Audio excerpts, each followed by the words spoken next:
One of the most important aspects of a safe team at work is the ability to make other people look good.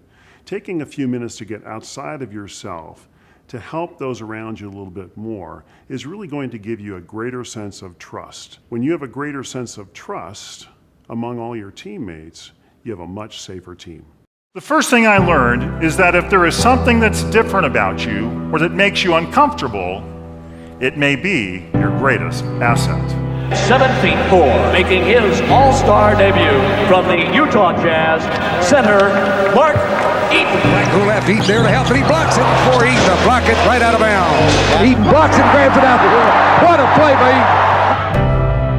Eaton. It's April 1977. I'm 21 years old. A man walks into the tire store where I'm working as an auto mechanic, and he asks me the one question I hate.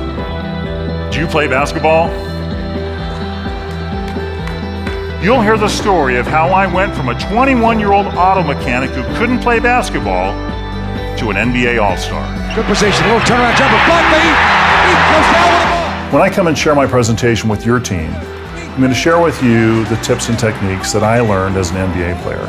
How to get rid of that internal competition, that internal conflict that so many of us face on a daily basis. I've put my presentation together in a way that even the last person in the last row who knows nothing about sports is going to walk away with something powerful, a tool that they can implement immediately when they leave the room, and to help them understand that if the team wins, they win. I'm trying to catch this little guard on our team named Rocket Rod Foster. Simply the fastest human being I've ever seen from one end of the court to the other. And I'm frustrated and kind of feeling sorry for myself and standing on the sidelines for a minute and taking a break and thinking, I don't know, maybe I can't play at this level. And at that moment, I feel this large hand on my shoulder. I turn around, it's Wilt Chamberlain, arguably the greatest basketball player that ever lived. Wilt grabbed me by the shoulder. He took me out on the court. He positioned me right in front of the basket. He said, let me tell you what your job is. He said, you see this basket? He said, your job is to stop players from getting there. Your job is to make them miss their shot, collect the rebound, throw it up to the guard, let them go down the other end and score it, and your job is to cruise up to half court and see what's going on.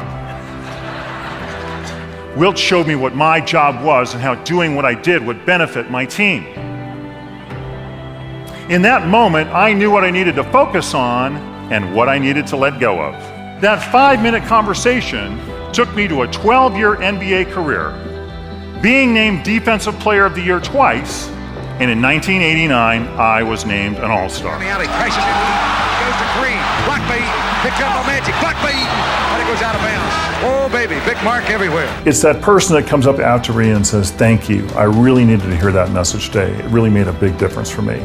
That's why I speak. Underneath Elijah Wan, blocked by Eaton, what a play by Big Mark. One of the most important commitments I talk about is doing what you do best, really knowing your job and focusing on that one thing that you're excellent at. And in my presentation, we dig deep into that to really look at what your skills are and what your traits are. I believe each of you in here has a gift, and today I'm going to show you how that gift can be of true and lasting value to others.